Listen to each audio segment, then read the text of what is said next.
Italians. It is indeed Longasiwa who went down. Koech avoided that, so too did the Ethiopians, and they'll come up this time to take the bell, and the burn-up is on as the Kenyans take it up. It is now. Mo's decided he's going to keep the lead. He's going to push the other people away.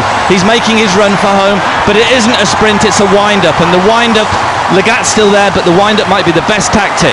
300 metres to go. Gebra Meskel, the man with the sprint finish, who's already beaten Farah indoors. He's up there. Koech is there. Lagat back in 5th place.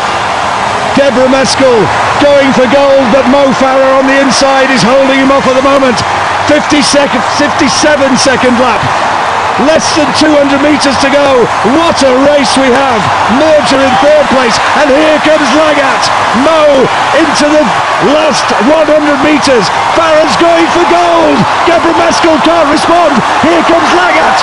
Lagat's coming all the time. He's closing with every stride, but Farah's going to win it, and Mo Farah takes the gold. What a performance from Mo Farah. He kisses the ground in celebration. Silver in the 10,000 metres, and now gold when it mattered in the 5. He has produced a quite wonderful run, and what a display of sportsmanship from Bernard Lagat, who pushed him all the way and took the silver. He's the first man to congratulate Mo Farah, who tonight reigned supreme. That was absolutely fantastic. Mo becomes the greatest distance runner. There he is with his wife Tanya, and I'm sure their little Rihanna, their daughter, will be there as well. There she is. The greatest distance runner, male distance runner that Britain has ever seen.